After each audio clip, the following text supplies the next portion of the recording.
نکل کے آگے ہیں، لیکن افسوس کی بھی ایک بات میں کرنا چاہوں گا جس پہ ہم سب کل رات سے بڑے دکھی ہیں، نکل کے آگے ہیں، لیکن افسوس کی بھی ایک بات میں کرنا چاہوں گا جس پہ ہم سب کل رات سے بڑے دکھی ہیں کہ جناب اچکزئی صاحب جو سٹالورٹ ہیں بلوچستان کے، ان سے سیاسی اختلاف ہو سکتا ہے، ہمارا بھی رہا ہے، لیکن آج رول آف لاء کے لیے، قانون کی حکمرانی کے لیے، دھاندلی کے خلاف، عوام کے حقوق کے لیے، سیاست میں اسٹیبلشمنٹ کا کردار رد کرنے کے لیے کہ ان کی اپنی ایک اہمیت ہے، ان کی اپنی ایک ضرورت ہے، پاکستان کے لیے لازم و ملزوم ہے، لیکن سیاستدانوں کا کام ہے، اور قوم اپنی فوج اپنے اداروں کے ساتھ یکجان دو قالب کھڑی ہے، لیکن اس پہ ایک موقف ہے تحریک انصاف کا جو آئینی موقف ہے، جس پہ اچکزئی صاحب نے بھی اس دن گفتگو فرمائی کہ ہم چاہتے ہیں کہ ہم آئین کے مطابق اس ملک کو چلائیں۔ ان کی گفتگو سے کسی کو سیاسی اختلاف ہو سکتا ہے، لیکن کل رات جو ان کے گھر پہ چھاپا مارا گیا، جو ایک زیادتی کی گئی، جو ان کے وہاں گارڈز کو بھی اٹھایا گیا، اس پہ پاکستان تحریک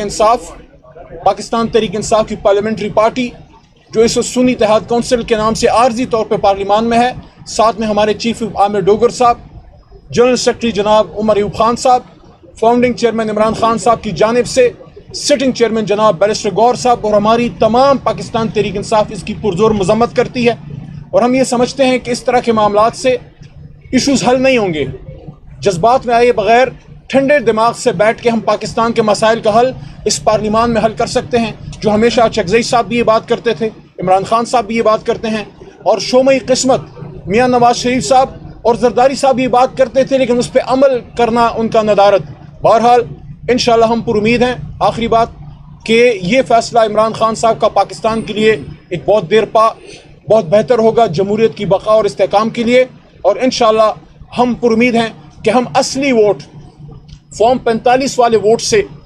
انشاءاللہ اچکزئی صاحب کو صدر بنائیں گے، اور اس میں ہمارے تمام اکائیاں، ہمارے تمام صوبوں سے ہمارے ایم پی اے صاحبان، مرکز سے، ہر جگہ سے ہمیں انشاءاللہ ہمارے جماعت سے سپورٹ ملے گی۔ میں درخواست کروں گا اچکزئی صاحب سے، اس کے بعد چیف وپ صاحب بھی کھڑے کہ تھوڑا سا اپنے خیالات کے اظہار کیجیے گا۔ بسم اللہ۔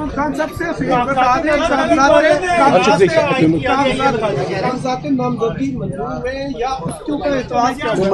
منظور ہوئے اعتراض کیا تھا؟ نہیں کوئی اعتراض نہیں تھا، فربلس سے اعتراض جس طرح ہوتے رہتے ہیں، ظاہر ہے کسی نہ کسی